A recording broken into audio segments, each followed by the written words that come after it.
What's up? I'm Solember, and this is episode 7 of the Tera Raid profile series where I cover simple builds to help the average player do well in Tera Raids. Today I'll be covering Dr. Nottachu himself, Pawmot. Pawmot has a very simple build that can be useful in a lot of places, so I wouldn't be surprised if this becomes your first Pokemon for Tera Raids. Before getting started, though, in order to catch a Pawmot, I suggest catching a Pawmo or Pawmi near the starting point of Area 0. Then you just need to take 1,000 steps with Pawmo outside of its Pokeball. I recommend going in circles around the Mesagoza arena. Throw Pawmo out in the center and then run around it in circles like so. It should only take about 2 minutes for there to be enough steps. You can just keep your hand like this, and you can even use your ride Pokemon in this scenario. After you're done, just give it a rare candy and it should evolve. The Pawmot I suggest is focused on attack and defense with 252 EVs in both stats and an adamant nature. It has an electric Tera type. I've chosen the ability Volt Absorb. I use a Shell Bell as there aren't many other options for regaining health reliably, and it will be hitting pretty hard without much effort.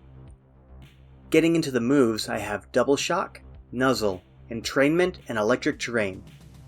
Double Shock is surprisingly reliable for Tera Raids as long as you pay attention to when you use it.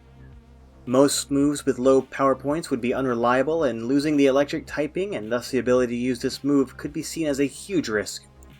However, as a Tera electric Pokemon, when Pawmot terastallizes, it can use this move endlessly. Second, I chose Nuzzle for Pawmot because it is a guaranteed paralysis that also builds up Tera Orbs and works with the Tera Shield up, so you don't have to worry about that. The damage isn't much, but it will allow you to function if you use Double Shock too early or if your Tera Orbs get stolen. Third, there's Entrainment.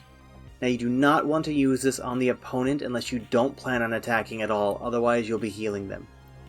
You can use this on your teammates in the event that the opponent has access to electric attacks. This can be a surprisingly common scenario since so many people love to throw Belly Drum Azumarill at everything. This can also be an interesting option for healing a teammate such as Slowbro if they need the support. You'll want to focus on damage when possible, but it can't hurt to pass some healing onto your allies. On an aside, you might want to use Brick Break here instead, as it can fill a different yet equally important role in removing screens. It also has the benefit of being a third damaging move after you have the opponent paralyzed. Finally, I have Electric Terrain. This move is great if you have other electric Pokemon on your team, and it can also be justified against Pokemon such as Gengar that like to use sleep strats. The boost to electric type moves is respectable, but don't use this if the opponent has access to electric moves themselves. Gothitelle and Dracopult raids, for example, are 5-star plus Pokemon that have electric attacks in their Tera lineup that you might not expect. Pawmot is straightforward enough. Use Nuzzle, use Double Shock, Terastallize, and hopefully push for the win with more Double Shocks.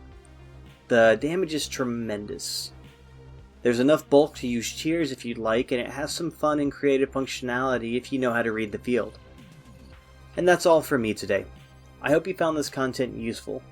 I think all of you do well in your teams, so keep at it. I've been Solember, and I'll see you next time.